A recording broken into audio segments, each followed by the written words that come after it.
வணக்கம் மக்களே. உளறிய எடப்பாடி பழனிசாமி அவர்கள் அமித்ஷா மிரட்டல், டெல்லி போன கூவத்தூர் பைல்ஸ், முட்டுச்சந்தில் அண்ணாமலை. இந்த தகவலை பற்றி இந்த வீடியோவில் பார்க்கலாம் வாங்க. சீமான், விஜய் போன்றவர்களை பார்த்து பயந்துதான் எடப்பாடி பழனிசாமி அவர்கள் பாஜகவுடன் கூட்டணி அமைத்தார் என்றும் மூத்த பத்திரிகையாளர் உமாபதி அவர்கள் தெரிவிச்சிருக்காங்க. டெல்லியில் அமித்ஷாவை எடப்பாடி பழனிசாமி அவர்கள் சந்தித்து பேசியதன் பின்னணி குறித்தும் சந்திப்பின் போது பேசப்பட்ட விஷயங்கள் குறித்தும் மூத்த பத்திரிகையாளர் உமாபதி அவர்கள் யூடியூப் சேனல் ஒன்றுக்கு அளித்த நேர்காணலில் தெரிவிச்சிருக்காங்க என்பது குறிப்பிடத்தக்கது. அதாவது, எடப்பாடி பழனிசாமி அவர்கள் கொடுத்த கார் கிடைக்காததால் கிடைத்த காரில் சென்றதாகவும், கிடைத்த காரில் நான் ஏறியதை பெரிதாக்கி உங்களுக்கு கொடுத்த கேள்வியை நீங்கள் கேட்கிறீர்கள் என்றும் கூறியுள்ளார்.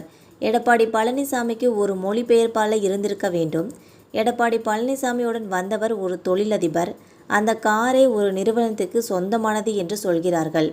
இது விவாதமாக மாறக்கூடாது என்பதற்காகவும் அதிமுகவும் இந்த விவகாரத்தை அடுத்த கட்டத்திற்கு கொண்டு சென்றதாக ஒரு குற்றச்சாட்டு எழுந்துள்ளது. அமித்ஷாவை எடப்பாடியும் அவருடைய மகனும் சென்று சந்தித்ததாக கூறப்படுகிறது. மிதுன் பழனிசாமி அரசியலில் அனுபவம் இல்லாதவர். ஒன்றிய அளவில் உள்ளவர்களுக்கு எம்எல்ஏ சீட்டு வாங்கி தருவதாக சொல்லி பணம் வாங்கி கொண்டிருக்கிறார் என தகவல்கள் வெளியாகியுள்ளது. அவரை அமித்ஷாவிடம் அறிமுகம் செய்து வைத்து என்ன ஆகப் போகிறது? இதன் காரணமாக கட்சியின் மூத்த நிர்வாகிகள் அதிருப்தி அடைகிறார்கள். இந்த சந்திப்புக்கு பிறகு அமித்ஷாவிடம் ஒப்பந்தங்களை பெற்றுத்தர கோரி பேரம் பேசப்பட்டதாகவும் சொல்கிறார்கள். எடப்பாடி பழனிசாமி செய்வது அனைத்தும் மர்மமாக இருப்பதால் தான் பல்வேறு தரப்புகளில் இருந்தும் எதிர்ப்பு வலுக்கிறதுன்னு சொல்லலாம். அரசியல் தலைவர்கள் என்றால் அவர்களின் பின்னால் செய்தியாளர்கள் போகத்தான் செய்வார்கள்.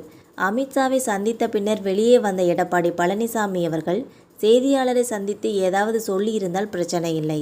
எதற்காக அவர் மறைந்து போக வேண்டும்? கர்ச்சீப்பை வைத்து முகத்தை மறைக்க வேண்டும்? ஏசி வாகனத்தில் செல்கிற போது ஏன் வியக்கிறது? ஒருவேளை யாராவது திட்டினாலோ அல்லது மிரட்டினாலோ தான் வியர்க்கும். அப்படி பார்த்தால் அதுவும் உண்மைதானே? எடப்பாடியாரின் வாழ்க்கை கேள்விக்குறியாகத்தான் போகிறது. எடப்பாடி பழனிசாமி ஒரு ஒப்பந்ததாரர். அவர் என்றைக்கு விவசாயம் பார்த்தார்?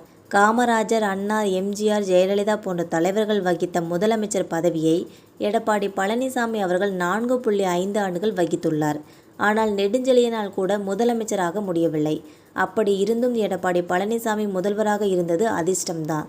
டிடிவி தினகரன் எல்லோரிடமும் கையெழுத்து வாங்கிவிட்டு தன்னுடைய பெயரை அறிவிக்க வேண்டும் என்று எடப்பாடி சொன்னதாக கூறியிருக்காங்க.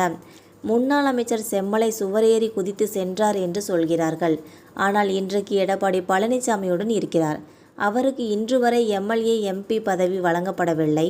2011 ஜெயலலிதாவால் தினகரன் அவர்கள் நீக்கப்பட்டதாக சொல்கிற எடப்பாடி பழனிசாமி அவர்கள் அவருக்காகத்தான் ஆர்கே நகர் தேர்தலில் பிரச்சாரம் செய்தார். சசிகலா பதவி கொடுத்த போது அவருக்கு தெரியாதா?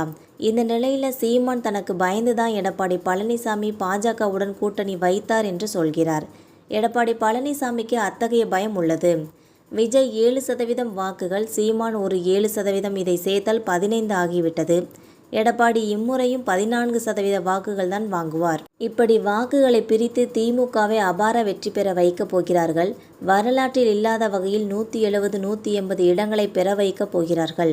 அதற்கான வேலைகளை எடப்பாடியே செய்துவிடுவார். விஜய், சீமான் போன்றவர்களும் ஒருபுறம் செய்கிறார்கள். இவ்வாறு அவர் தெரிவிச்சிருக்காங்க என்பது குறிப்பிடத்தக்கது. இந்த வீடியோ உங்களுக்கு பிடிச்சிருந்தா மறக்காமல் சப்ஸ்கிரைப் பண்ணி பெல் ஐகானை கிளிக் பண்ணி வச்சுக்கோங்க. அப்போ தான் நம்ம போகிற டெய்லி வீடியோஸ் உடனுக்குடன் வந்து சேரும். தேங்க்யூ.